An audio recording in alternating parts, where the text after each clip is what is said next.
আসসালামু আলাইকুম ভিউয়ার্স, আশা করি আপনারা ভালো আছেন। 1.5 পাউন্ডের সিম্পল একটা চকলেট কেক এবং এই কেকটা বাসার জন্য বানিয়ে নিয়েছি।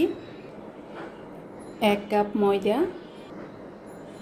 1 চামচ কর্নফ্লাওয়ার, হাফ চামচ বেকিং সোডা, হাফ চামচ বেকিং পাউডার আর 2 চামচ দিয়ে দিব কোকো পাউডার। কোকো পাউডারটা একটু ভালো ব্র্যান্ডের দেওয়ার চেষ্টা করবেন, মালয়েশিয়ান কোকো পাউডারটা দেওয়ার চেষ্টা করবেন। আমি মালয়েশিয়ান কোকো পাউডার এটাই ব্যবহার করি। এখন আমি একটা বোলে নিয়ে নিচ্ছি, ভালো করে এগুলো মিশিয়ে নিব। 3টে ডিম নিয়ে নিয়েছি, 1 চিমটি লবণ দিয়ে দিচ্ছি। আর আমি যেই কাপে করে ময়দা নিয়েছিলাম 1 কাপ, ওই কাপে করে 1 কাপ চিনি দিয়ে দিচ্ছি। আমি ডিমগুলো বিট করে নিব।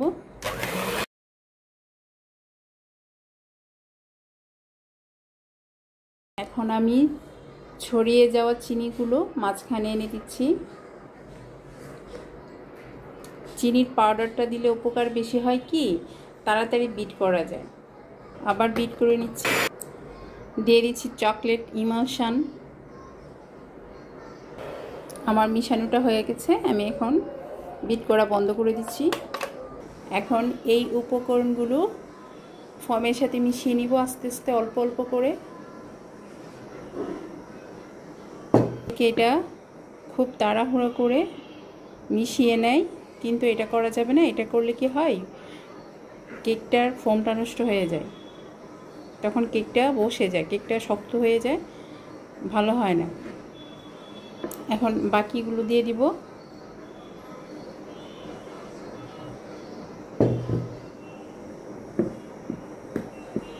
এখানে আরও একটা টিপস বলে দিচ্ছি। আপনাদের কাছে মনে হয় যে ব্যাটারিটা একটু ঘন বেশি হয়ে গেছে, সেই ক্ষেত্রে জাল দেওয়া, ঠান্ডা করে রাখা, অল্প করে দুধ মিশিয়ে নেবেন।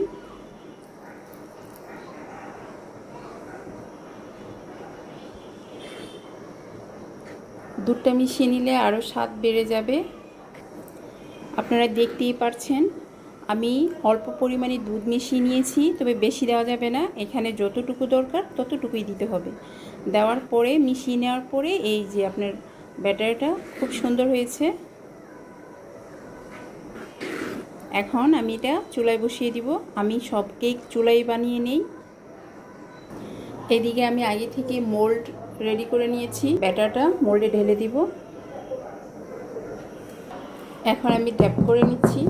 আমি একটা পাতিলে গরম পানি বসিয়ে দিয়েছি, আবার স্ট্যান্ডও একটা বসিয়ে দিয়েছি। স্ট্যান্ডের উপরে এখন এই মোল্ডটা বসিয়ে দিব। মোল্ডটা বসিয়ে দিয়েছি, এখন ঢাকনা দিয়ে দিব ভালো করে। ঢাকনা দিয়ে চুলাটা হাই হিটে দিয়ে দিয়েছি। এখন কমসে কম 20 মিনিটের মতো সময় লাগবে। কেকটা এখন নামিয়ে নিয়েছি। এখন আমি এই চকলেট গানাশটা করে নিচ্ছি। চকলেট গানাশটা করতে একটু গরমের ভাপ লাগে, তাই আমি গরম পানির উপরে চকলেটগুলো বসিয়ে দিয়েছি। আমি ডার্ক কালার চকলেট নিয়েছি, হোয়াইট কালার চকলেট নিয়েছি।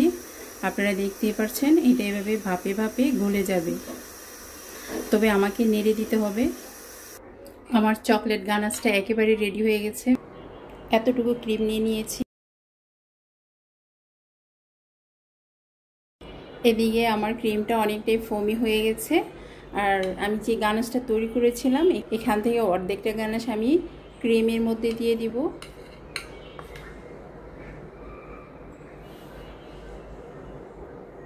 এখন ভালো করে বিট করে নিব। এইভাবে ক্রিমের মধ্যে চকলেটটা দিয়ে দিলে আপনার কেকের টেস্টটা বেড়ে যায় দ্বিগুণ। ক্রিমটা রেডি হয়ে গেছে। এই যে ওপরের যে একটু হালকা হালকা ভেজা ভেজা ভাব দেখতে পাচ্ছেন, এই ভেজা ভেজা ভাবটা টিস্যু দিয়ে উঠিয়ে নিব, কোনো সমস্যা হবে না। কেকটা আমি 3টি লেয়ারে কেটে নিব। কেকটা অনেক গরম, হাতে ধরা যাচ্ছে না। কেকটা আমি ডেকোরেশন করে নিচ্ছি, মাঝখানে একটু ক্রিম লাগিয়ে নিচ্ছি। কেকটা বসিয়ে দিব। এখন ভালো করে সুন্দরভাবে সমানভাবে মিশিয়ে নিব। এখন আরেকটি লেয়ার দিয়ে দিব। সুগার সিরাপ দিয়ে দিব।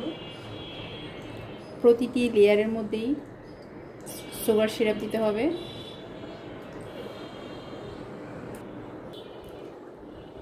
এখন বাকি লেয়ারটাও লাগিয়ে নিচ্ছি। এখন আমি কেকটা নর্মাল ফ্রিজে রেখে দিব কিছুক্ষণের জন্য।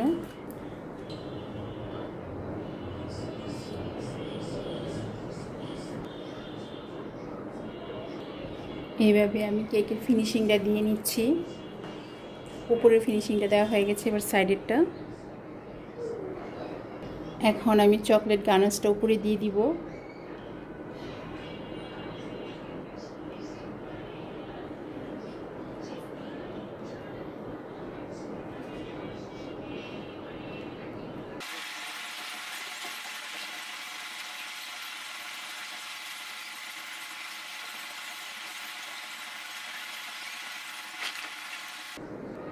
আজকে আমি খুব সিম্পল একটা কেক বানিয়েছি, দারুণ মজার একটা সিম্পল চকলেট কেক।